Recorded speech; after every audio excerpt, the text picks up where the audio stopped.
section 6.2, the law of cosines. So this is another application of trigonometric functions to solve for triangles. And what I think is that you should use the law of cosines only if you can't use the law of sines. The law of sines is much easier to use. Use the law of cosines if you can't use the law of sines. So the law of sines, you can use it if you have opposite information. So you have one angle and you have the opposite side. You can then use the law of sines. If you can't, then you have to use law of cosines. So the law of cosines, there are 3 forms of it, but they're all kind of the same if you stop and think about it for a moment.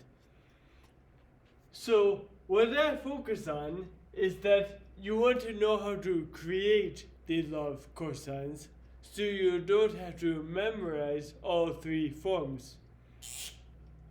So the law of cosines, here's how you create it. Here's how I remember to create it.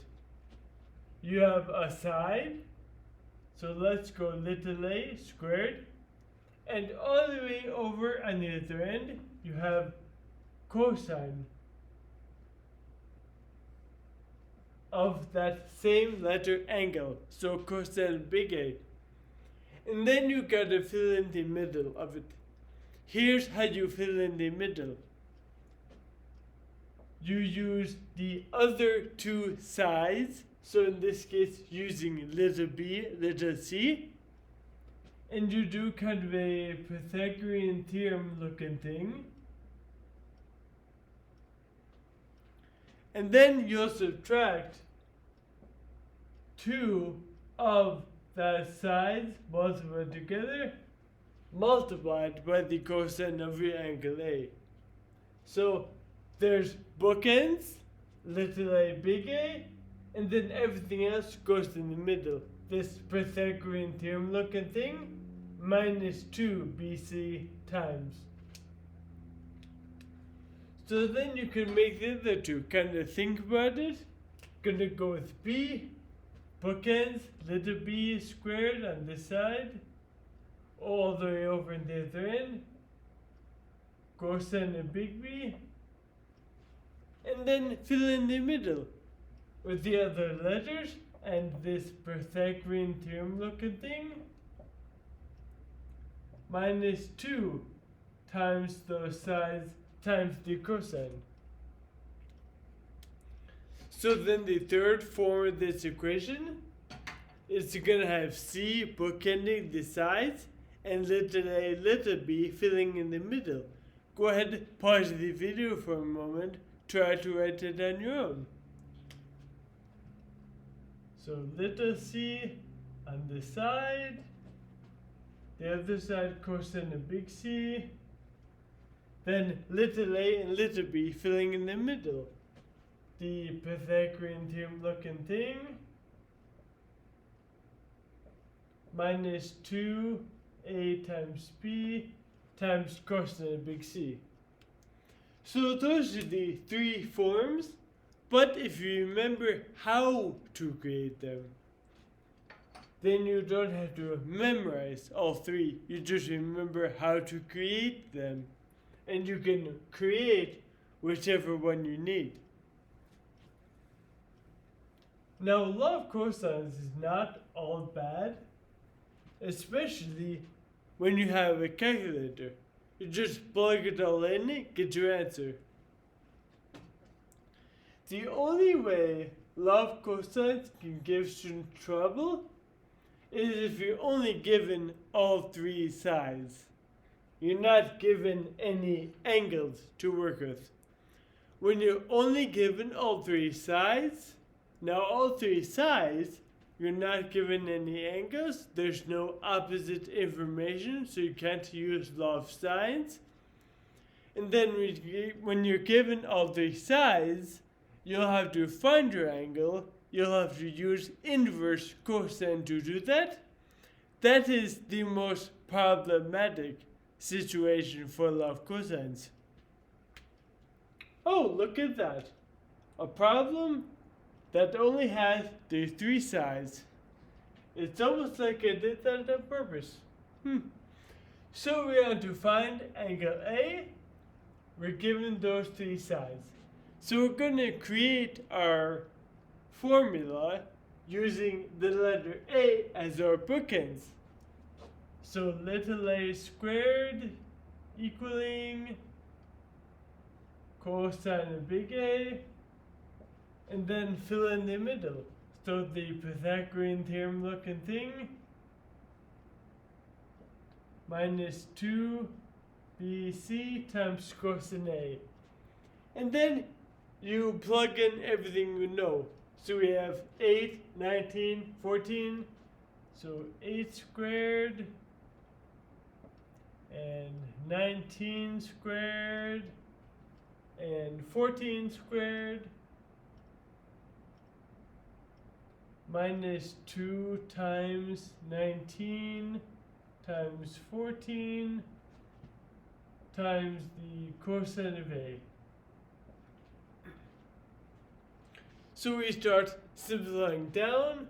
So A squared 64. 19 squared, I'm kind of drawing a blank. I want to say 361. I think that's wrong. Oh, I don't even have that. I'd have 19 squared and 40. Well, what is 19 squared? Totally drawing a blank on that.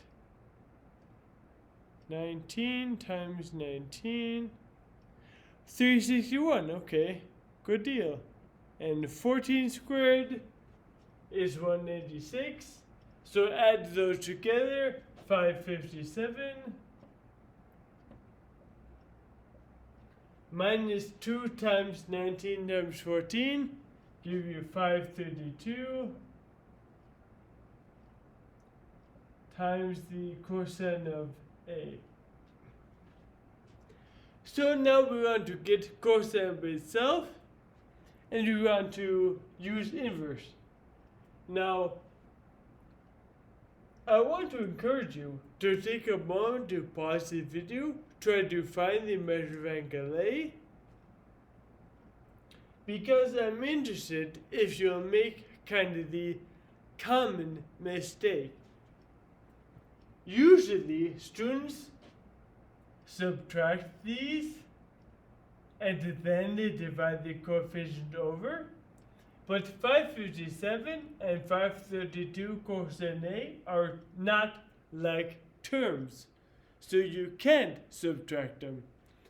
You got to move the 557 over first to get negative 493. And that equals, now here's the second common mistake. Students will then drop this negative. Don't do that. It's a negative 532. So make sure that negative goes along with it.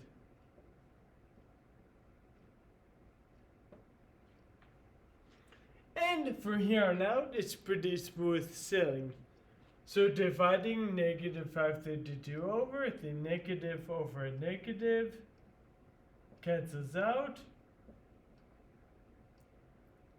You have a positive over a positive.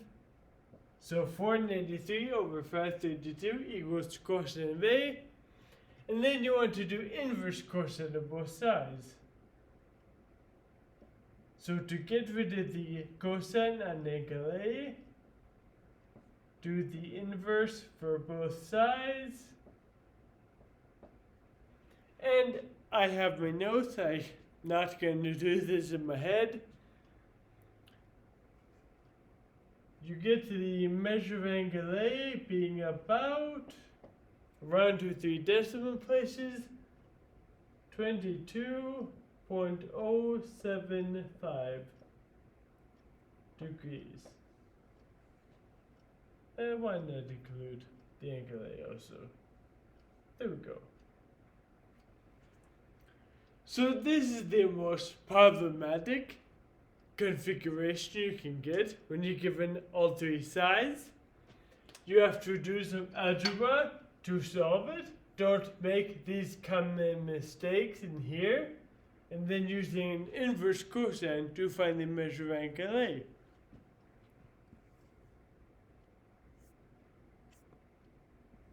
So the last part in these notes, over here, there,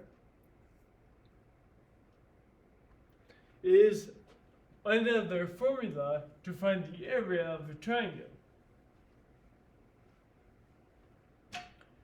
So this is involving all three sides of a triangle if you're given those. Like in the previous example, we have S. S is half the perimeter, so add up all three sides, divide by 2. Area is the square root of S times S minus A times S minus B times S minus C. So just like in section 1, if you have two sides and you have the included angle, you can do 1/2 BC times sin of A to find area. If you are given all three sides, you can use this formula to find area. If you're given the base and the height, you can just use 1/2 base times height. If your three sides form a Pythagorean triple, then you know this is the right triangle. You can just use 1/2 base times height. So with these 4 examples, use the appropriate formula to find the area and then check my completed notes online.